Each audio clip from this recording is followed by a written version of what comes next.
பேகுரு சொந்தங்களுக்கு வணக்கம். இன்னைக்கு நேர்காணல நம்மளோட இருந்திருப்பவர் புகழ் மற்றும் அரசியல் விமர்சகர் திரு கே அண்ணா அவர்கள். நான் வணக்கம். வணக்கம் கார்த்தி. எப்படி இருக்கீங்க? ரொம்ப சூப்பரா இருக்கு. இப்போ சமீப காலமா நடக்கக்கூடிய சில நிகழ்வுகள்லாம் பார்க்கும்போது ரொம்ப சந்தோஷமா இருக்கு மனசு. சமீப காலத்துக்கு முன்னாடி இன்னைக்கு நடந்த நிகழ்வுகள், ஏன்னா நம்ம நாம் தமிழர் கட்சியை சேர்ந்த திரு சாட்டை துரைமுகன் அவர்கள் கைது செய்து இன்னைக்கு உடனே சாயங்காலமே விடுவிக்கப்பட்டுட்டார். இந்த கைதை எப்படி பாக்குறீங்க? திமுகவோட கருத்து சுதந்திரம் எப்படி இருக்கு?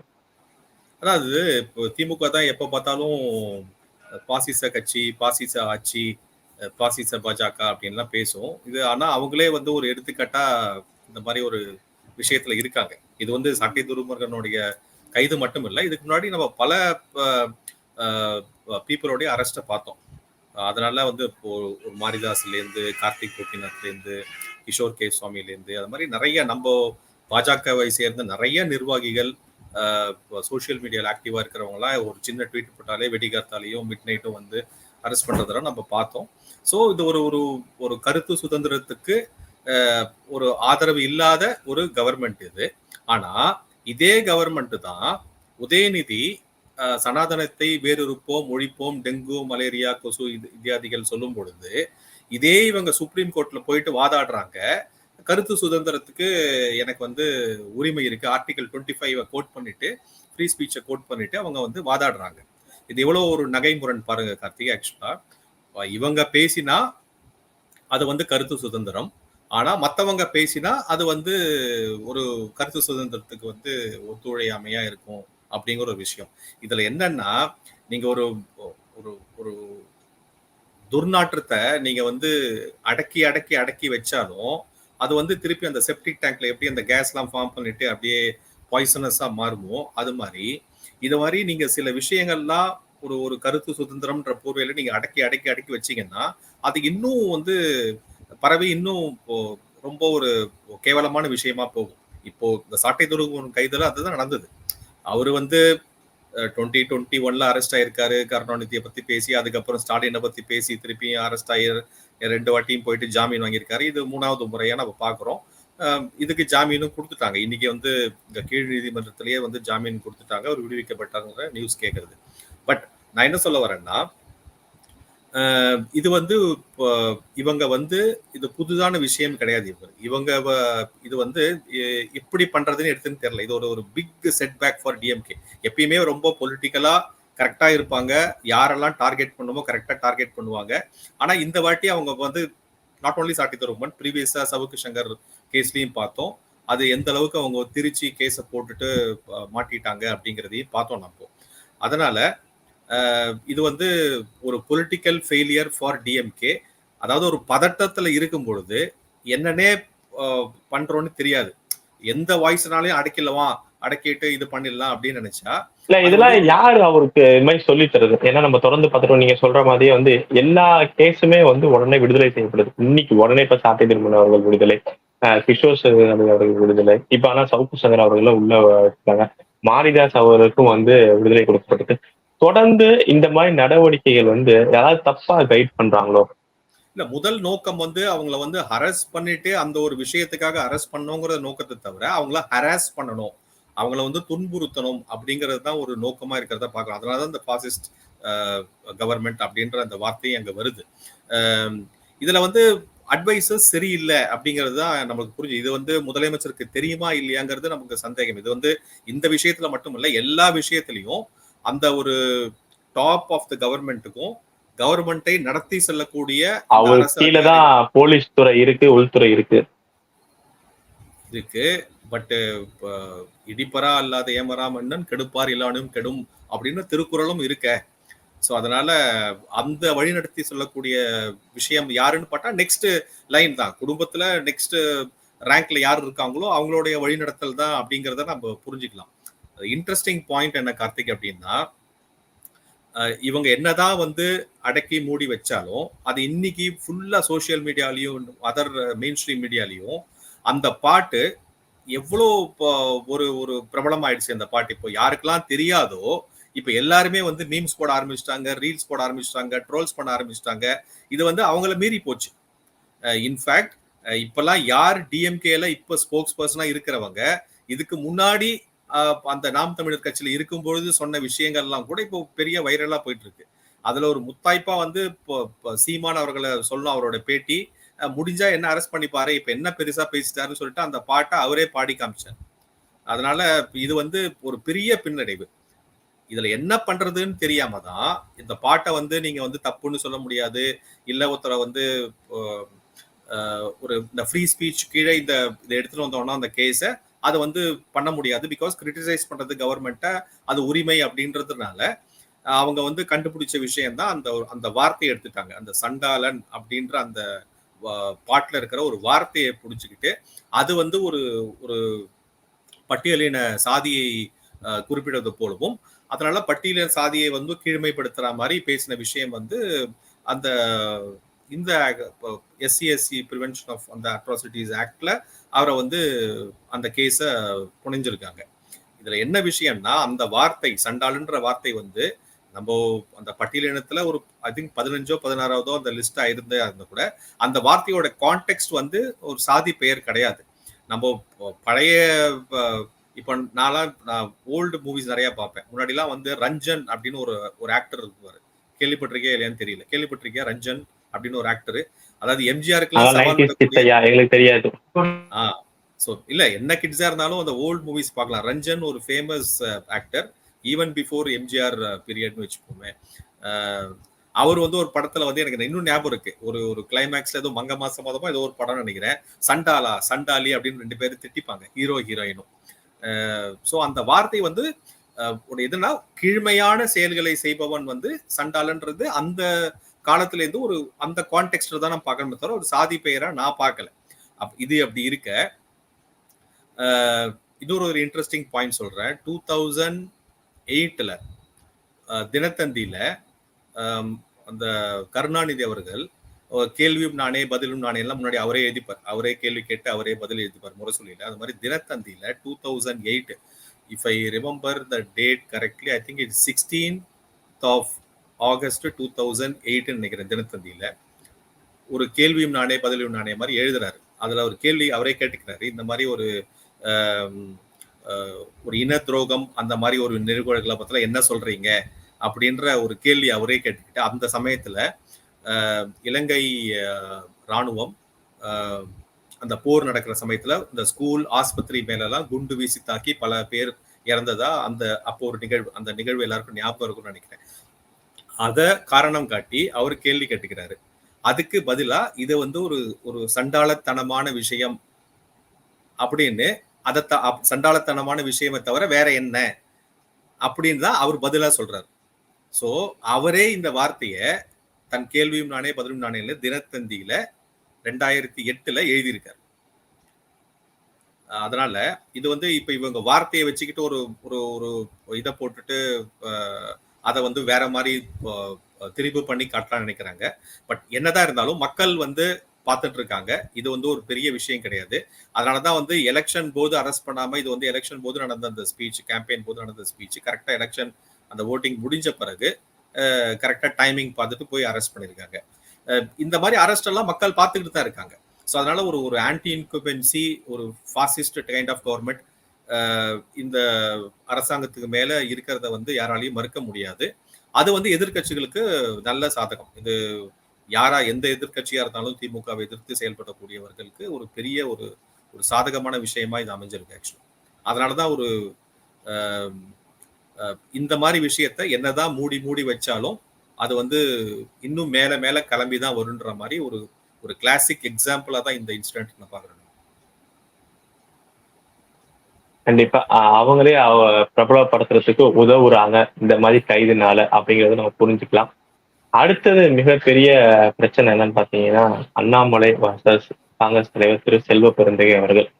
யார் இந்த முதல்ல ஆரம்பிச்சா இது எங்க போய் முடிய போகுது?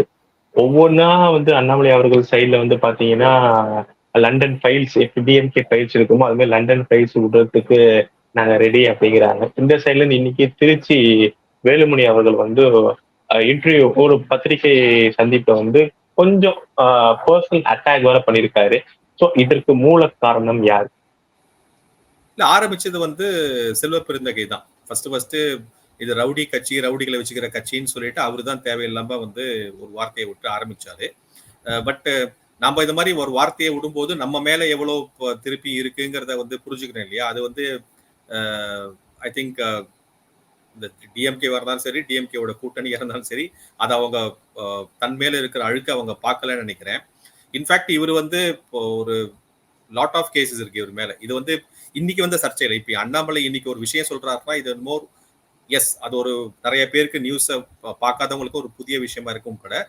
செல்வப்பிரதியோட பேக்ரவுண்ட் பாத்தீங்கன்னா ஒரு இந்த புதிய பாரதம் கட்சின்ற இதுல சேர்ந்துக்கிட்டு அங்கேயும் ஒரு பிரச்சனை ஆயிட்டு வெளில வந்து புதிய தமிழர்களும் சேர்ந்தாருன்னு நினைக்கிறேன். புதிய தமிழர்களும் சேர்ந்து அவரோட ஹிஸ்டரிய அப்பயே கேள்வி கேட்டாங்க. அப்போ கிருஷ்ணசுவாமி அவர்கள் அவர் கட்சியை விட்டு விளக்கினாரு. அதுக்கப்புறம் இவர் விசிகேல போய் சேர்ந்துட்டு அங்க கொஞ்ச நேரம் அரசியல் பண்ணாரு. அங்கேயும் அந்த ஸ்ரீபெரும்புத்தூர்ல நின்றுட்டு அந்த அந்த தேர்தல் போல நின்றுட்டு வரும்போது அங்கேயும் பிரச்சனை. விசிகால இருந்தும் ஒரு ஒதுக்கப்பட்டு அதுக்கப்புறமா ஒரு புகலிடம் தான் இது இந்த இந்த காங்கிரஸ்ங்கிறது. அதனால வந்து இவருடைய பேக்ரவுண்ட் வந்து எல்லாருக்கும் தெரியும். ஒரு ஒய்ஃப் வந்து லண்டன்ல வாங்கின அந்த காலேஜ் அந்த விஷயம் நிறைய தெரியும். ஒரு ஆர்பிஐல ரிசர்வ் பேங்க் ஆஃப் இந்தியால பியூனா இருந்துட்டு இன்னைக்கு ஒரு ஒரு காலேஜை ஓன் பண்றதுக்கு இவ்வளவு பல சொத்துக்களுக்கு ஒரு அதிபதியா எப்படி வந்தாரு அப்படிங்கிற அந்த ஒரு கேள்வியும் வந்து ஒரு கொஸ்டின் மார்க்கா இருக்கு. அந்த எலெக்ஷன் அஃபிடவிட்ல எடுத்து போட்டிருக்காங்க. எலெக்ஷன் அஃபிடவிட்ல 2011 நினைக்கிறேன். அதுல எல்லாம் வந்து என் மேல எஃப்ஐஆர் இல்லைன்ற மாதிரி சொல்லிட்டு இப்போ 2000 அதுக்கப்புறம் பாத்தீங்கன்னா இவ்வளவு கேஸ் அவர் மேல இருக்கு. கொலை குற்றத்திலேருந்து என்னெல்லாம் கேஸ் போடலாமோ ஒரு ரவுடிக்கு உண்டான ஒரு என்ன சொல்ல இலக்கணம்னு சொன்னா இந்த இவ்வளவு கேஸ் இருக்குன்னு சொல்ற மாதிரி எல்லாத்தையும் செக் பாக்ஸ்ல டிக் அடிச்சுட்டு வச்சிருக்கிற ஒரு ப்ரொஃபைல் செல்வ பெருந்தகை. அதனால அவர் வந்து தேவையில்லாம அவரு நுணலும் தன் வாயால் கெடும்ன்ற மாதிரி அதுவும் யார் ஒரு ஐபிஎஸ் அதிகாரியை பார்த்துட்டு தேவையில்லாம வந்து இது வந்து ரவுடிகள் கட்சி அப்படின்னு சொல்லும் பொழுது அவர் வந்து திருப்பியும் ஒரு தக்க பதிலடி கொடுத்துருக்காருன்னு பாக்குறோம். இதுல இன்னொரு விஷயம் என்னன்னா பாஜக இவ்வளவு ரவுடிகள் இருக்காங்களே அப்ப அதெல்லாம் நீங்க என்ன பண்றீங்கன்னு சொல்லிட்டு அதுக்குண்டான ஒரு ஒரு ஒரு ஆடியோ வீடியோ அதெல்லாம் வரத பாக்குறோம். இப்போ ஃபர்ஸ்ட் கேள்வி என்னன்னா ஓகே ரவுடிகள் கட்சியில இருக்கக்கூடாதா?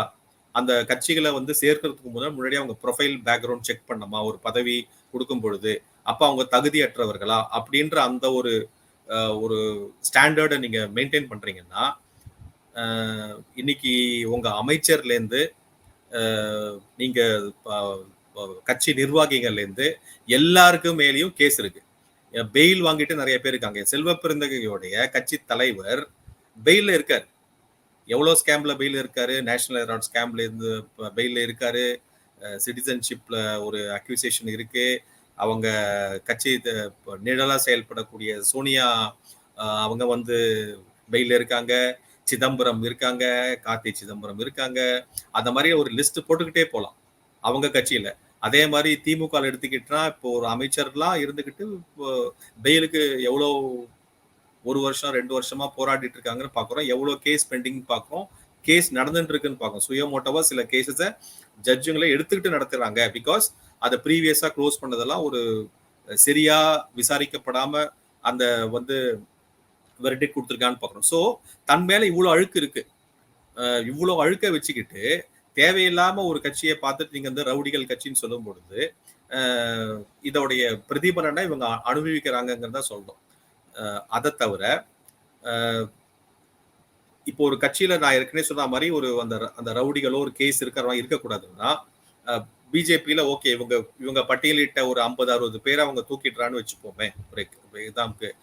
ஓகே 60 பேர் கம்மியாவாங்க பிஜேபியில இருந்து. ஆனா இங்க காங்கிரஸ் கட்சியே காலி ஆயிடுமே. காங்கிரஸ் கட்சியிலேயே யாரும் இருக்க மாட்டாங்களே. திமுக கட்சியில யாராலும் அடிமட்ட பேச்சாளர்கள்ல இருந்து யாருமே இருக்க முடியாத கேஸ் வாங்கிட்டு ரவுடிசம் பண்ணாங்க அப்படின்னா. அதனால இது வந்து ஒரு இது திருப்பி அதான் எப்படி வந்து டிஎம்கே கவர்மெண்ட் வந்து சாட்டை துறைமுருகன் விஷயத்துல ஒரு பொலிட்டிக்கலா இன்கரெக்ட் மூவ் எடுத்தாங்களோ அதே மாதிரி இவரும் வந்து ஒரு லூஸ் ஸ்டாக் விட்டுட்டு நல்லா வாங்கி கட்டிக்கிறாரு. எனக்கு தெரிஞ்சு வந்து இவங்க அண்ணாமலைக்கு வந்து they are giving more brownie points to score. அப்படிதான் எனக்கு பார்க்க தோன்றது. அடுத்தது இப்ப நீங்க சொல்ற மாதிரி கூட்டணி கட்சிகள் அப்படிங்கறனால அடுத்தது பாத்தீங்கன்னா ஆர்.எஸ். பாரதி அவர்கள் இவ்வளவு நாள் நம்ம பார்த்திருப்போம் டிஎம்கே ஃபைல்ஸ் ரிலீஸ் ஆனப்ப டிஆர் பாலு அவர்கள் தான் வந்து டிஃபமேஷன் கேஸ் போட்டாரு. இப்ப அப்படியே எப்படி இந்த இன்டர்வல் பிளாக்ல அப்படியே அது சீன்ஸ் மாறுற மாதிரி பாத்தீங்கன்னா, இன்னைக்கு அண்ணாமலை அவர்கள் வந்து ஆர்.எஸ். பாரதி அவர்கள் மேல வழக்கு தொடுத்திருக்காரு. அதுலயும் நம்ம பார்த்திருப்போம். நான் இதை விட மாட்டேன். சின்ன பையன் நினைச்சீங்களா நீங்க?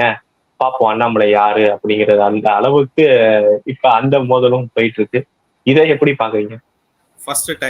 First time in the history, right? A case has been filed against a DMK spokesperson or அந்த டிஎம்கேயோட வாய்ஸ் அப்படின்னு சொல்லக்கூடியவங்க மேல அண்ணாமலை வந்து அவர் என்ன சொல்றாரோ அதை ப்ரூவ் பண்ணிருக்காரு கேஸ் போட்டுட்டு.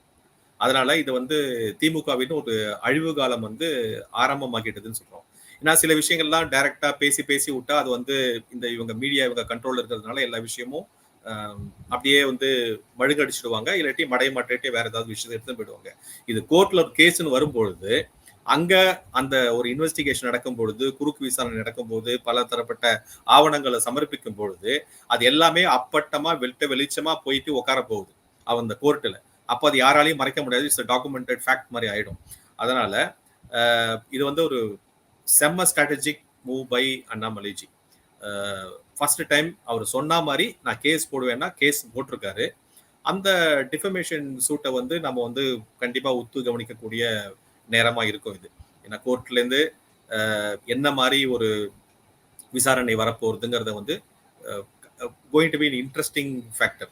இது வந்து திமுகக்கு அதான் சொல்றேன். இப்போ திமுகக்கு வந்து இவங்க நினைச்சிட்டு இருக்காங்க, அவங்க கிட்ட தான் கவர்மெண்ட் இருக்கு, நான் என்ன வேணா பண்ணலாம், நான் என்ன வேணா பேசிட்டு போயிடுவேன், யாரை வேணா என்ன வேணா பேசிட்டு போயிடுவேன், அதை வந்து எனக்கு கவலையே கிடையாது, என்னை எழுத்து கேட்கறதுக்கு ஆள் இல்லைன்ற மாதிரி ஒரு மனநிலை இருக்காங்களோ அப்படிங்கிறது தான் எல்லாருடைய ஒரு கேள்வி.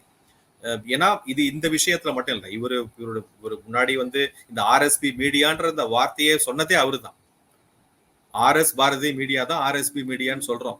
அவர் எப்படி அந்த மீடியாவை கேவலப்படுத்தினாருங்கிறது, ஆனா அதே மீடியா அவருக்கு முட்டு கொடுக்குறாங்கிறது வேற விஷயம். அதே மாதிரி மீடியா மட்டும் இல்லையே, அவங்க போட்ட மிகப்பெரிய தாராளத்தை தான் இன்னைக்கு தமிழ்நாடே இருக்கு. தமிழ்நாடே அவங்கதான் படிச்சா அது வந்து இவங்கனாலதான், ஹாஸ்பிட்டல் கட்டினா அவங்களாலதான், ஸ்கூல் கட்டினா அவங்களாலதான், எல்லாமே ஜாதியை ஒழிச்சது அவங்க தான், பெண்ணியத்தை முன்னிறுத்துறதும் அவங்க தான் சொல்லி எல்லாருமே அவங்க தான் கிரெடிட் எடுத்துக்கிறாங்க. இப்போ இதுக்கு கள்ளச்சாராயம் வேங்கவயல் தவிர கள்ளச்சாராயம் வேங்கவயல் நிறைய நாங்குநேரி நிறைய இருக்கு சம்பவங்கள். ஸோ அதனால இது வந்து எப்படி நம்ம பார்க்கணும்னா, forget about all this stuff.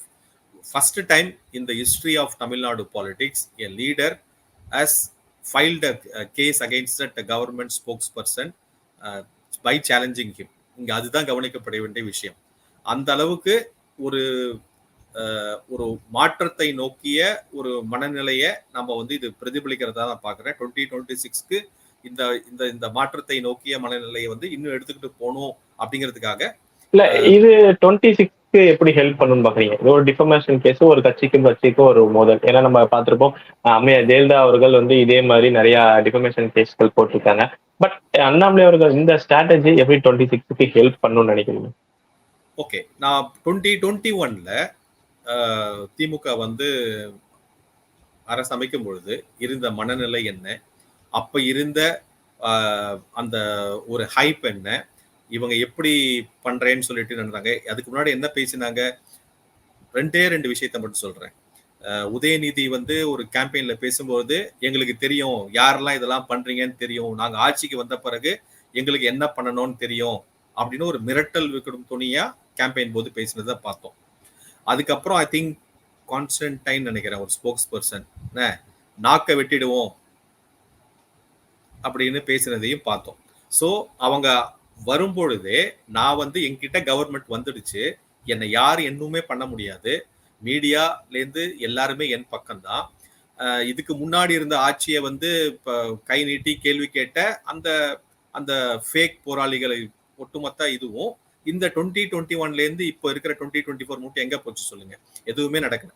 அதனால இவங்க ஆரம்பிக்கும் பொழுதே ஒரு பெரிய ஸ்ட்ராங்கா என்ன மீறி எதுவுமே நடக்க முடியாது, ஃபுல்லா நான் தான் சென்ட்ரல் கவர்மெண்ட்டை வந்து விமர்சிக்கிறதா இருக்கட்டும், அமைச்சர்களை வந்து கேவலமான ஒரு வார்த்தைகளை சொல்லி திட்டுறத வசைப்பாடுறதா இருக்கட்டும், ஒரு ஒரு ஆணவமும் ஒரு பெரிய ஒரு ஹெட் வைட்டும் ஈகோவும் இருக்கிற மாதிரி அந்த மினிஸ்டரோட பேட்டியெல்லாம் பார்த்துருக்கோம். டபுள் வாட்ச் டோக்லஸ்ன்னு சொல்லப்படுகிற பிடிஆருடைய அந்த பேட்டியெல்லாம் பார்த்தோம். இந்த மாதிரி பல விஷயங்கள் அப்படி இருந்த ஒரு திமுக இப்போ நிறைய விஷயங்கள் நடந்த பிறகு, அதாவது நாகுநேரியிலேருந்து வேங்கை வயல்லேருந்து இப்ப இருக்கிற கள்ளக்குறிச்சி மட்டும் இது கூட நிறைய இடைப்பட்ட நிறைய விஷயங்கள் நடைபெற்று இன்னைக்கு எந்த நிலையில இருக்காங்கன்னா டோட்டலி அவுட் ஆஃப் ட்ராக். அதுதான் வந்து இந்த சாட்டை துரைமுருகன் எல்லாம் யாராவது பேசினாங்கன்னா பார்த்துட்டு உடனே கைது பண்ணணும் அப்படின்ற ஒரு மனநிலை. அதாவது யாராவது பேசிட்டாங்கன்னா அவங்க வாய்ஸ் அடைச்சிட்டா எதுவுமே வெளியில வராது அப்படின்ற ஒரு இதுல பொலிட்டிக்கல் இதுல பண்ணணுங்கிற அந்த நிலைக்கு வரும் பொழுது அது எந்த அளவுக்கு 2021க்கும் 2024க்கும் கம்பேர் பண்ணி பார்த்தா எந்த அளவுக்கு கீழ் நோக்கி பயத்தின் உச்சியில போயிட்டாங்கிறத பாக்குறோம். இந்த சமயத்துல திருப்பியும் ஒரு வெந்த புண்ணுல வேல் பாய்ச்சற மாதிரி உங்க ஆள் மேலேயே ஒரு கேஸ போடும்போது it is first nail in the caffeine. அந்த ஃபர்ஸ்ட் நெயில் இன் த காஃபின் இன்னைக்கு ஆரம்பிக்கிறது அப்படிங்கறத பார்க்கணும். இதை வந்து 2026ல பாஜக மட்டும் இல்ல எதிர்கட்சிகள் எல்லாருமே வந்து அங்கங்க ஆணி அடிச்சு 2026க்கு ஒரு நகர்வுக்கு எடுத்துன்னு போவாங்க. ஸோ அதனால இது வந்து தேர்தல் களத்துக்கு உண்டான ஒரு ஃபர்ஸ்ட் அந்த பிரிமைஸ் அண்ட் இதை செட் பண்ணிப்போம் இல்லையா, அந்த வார்க்கு முன்னாடி நம்மளுடைய ஸ்வாட் அனாலிசிஸ் மாதிரி செட் பண்ணிப்போம் இல்லையா, ஸ்ட்ரென்த் வீக்னஸ் ஆப்பர்ச்சுனிட்டிஸ் த்ரெட் மாதிரி. இதுல எங்கெங்கெல்லாம் முதல்ல ஆப்போசிஷனுக்கு வீக்னஸ் இருக்கோ அந்த வீக்னஸை எடுத்து அடிக்கிறாங்க. இவங்களோட ஸ்வாட்டை மட்டும் பண்ணல, ஆப்போசிஷனோடைய ஸ்வாட்டும் பண்றாங்க. ஆப்போசிஷனோட ஸ்வாட் என்ன, இப்ப எங்க நீ வீக்கா இருக்க, இந்த மாதிரி ஒரு நரேட்டிவ் செட்டிங்லயும் இந்த மாதிரி ஒரு பொய்யான விஷயத்தை சொல்லிட்டு அப்படியே ஷூட் அண்ட் ஸ்கூட்னு ஓடி போற விஷயத்திலையும் நீ ரொம்ப நீ ஸ்ட்ராங்கு நினைச்சுட்டு இருக்க, பட் அதான் உன்னுடைய வீக்னஸா பாக்குறாங்க. ஸோ அந்த இடத்த ஃபர்ஸ்ட் அடிக்கிறாங்க. So it is a start of that anti incumbency. Anti incumbency மட்டும் கிடையாது, ஒரு ஒரு என்ன சொல்றது, ஒரு மாற்றத்துக்கு உண்டான ஒரு ஒரு அந்த மனோபாவத்துக்கு எடுத்து நகர்த்தி போடுற வேலை.